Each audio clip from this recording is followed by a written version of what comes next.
এটা হচ্ছে খান সাহেব কমরুদ্দিন ডিগ্রি কলেজ জাগিরমহলস্থ। আমাদের আমাদি জাগিরমহলের পরীক্ষা কেন্দ্র হচ্ছে এটি এসএসসি পরীক্ষা কেন্দ্র। আর এসএসসি পরীক্ষা কেন্দ্র এটি দেখানোর একটাই কারণ, এবার আমার ভাইপো এসএসসি পরীক্ষা দিচ্ছে, তো ওকে সকাল সকাল নিয়ে গেলাম কলেজ মোড়ে। ও যেহেতু পরীক্ষা দেবে, তো গিয়ে দেখি তখনও কেন্দ্র খোলেনি। এজন্য চায়ের দোকানে বসে আমরা কিছুক্ষণ চাটা খেলাম, তারপর ওকে কলেজের দিকে নিয়ে চলে গেলাম। আর এটা কিন্তু আমি ইন্টারমিডিয়েট পড়েছি এই কলেজে, আমি অনেক আমার ব্লগ ভিডিওতে বলেছি। সেই কলেজে অনেক দিন পরে আজকে আসলাম ওর এসএসসি পরীক্ষার সুবাদে। তো ভিডিওর শুরুতে আপনারা যারা এবার এসএসসি পরীক্ষার্থী আছেন, সবাইকে আমার পক্ষ থেকে অনেক অনেক প্রীতি ও শুভেচ্ছা এবং শুভকামনা তো থাকবে। আর আমাদের জাগিরমহল কলেজটি কিন্তু আমরা যখন পড়তাম তখন কিন্তু অনেক সুন্দর করে ফুলের চারা ফুল গাছ টাছ দিয়ে সাজানো ছিল। এখন পরিবেশটা কিছুটা রুক্ষ হয়ে গেছে। আর এই যে আমার ভাইপো, আর সাথে ছিল আমাদের আরও একটা দাদা, ও টিউটার মাস্টার আশিস দা। তো প্রথমে গিয়ে কেন্দ্রের সামনে যে ওর আসন বিন্যাসের যে একটা বোর্ড আছে, সেখানে ওর রোল নাম্বারটা দেখে নিলাম। দেখলাম 3 তলাতে 303 নম্বর কক্ষে ওর সিট পড়ছে। তো রুমে চলে গেলাম, গিয়ে ওর সিটটা একটু খুঁজে দিচ্ছিলাম।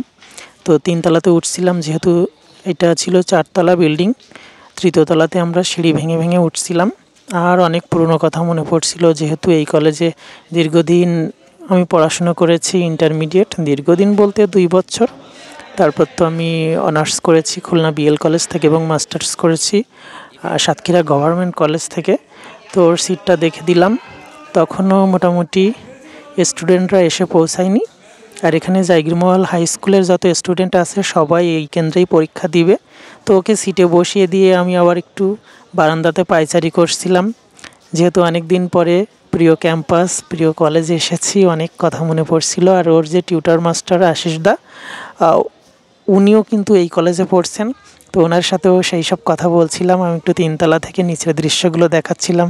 আমরা যখন এই কলেজে পড়তাম, টিউশনি পড়তে আসতাম, খুব সকালে এসে এই ক্যাম্পাসে আড্ডা দিতাম, এই ব্যালকনিতে দাঁড়িয়ে অনেক মজা করতাম আমরা। সেই সব কথাগুলো বাট্টাদার সাথে, মানে আশিসদাকে আমরা বাট্টাদা নামেই জানি, তো এই নামেই আমরা ডাকি। তো পরীক্ষা কেন্দ্র থেকে বের হয়ে গেলাম ওকে বসিয়ে দিয়ে। আর কুমারেশ কিন্তু ততক্ষণে চলে আসছিল বাইক নিয়ে। আমাদের আরও কিছু কাজ ছিল। আর এইটা হচ্ছে একটা সুন্দর লোকেশান। এই লোকেশানের পাশে কিন্তু একটা সূর্যমুখী ফুল ক্ষেত আছে, সেটা নিয়ে একটা ব্লগ ভিডিও করেছি, সেটা নেক্সট ভিডিওতে আপনাদের সাথে শেয়ার করব। তো ভিডিওটি দেখবেন। আর আজকের ভিডিওটি কেমন লাগলো অবশ্যই কমেন্টস করে জানাবেন।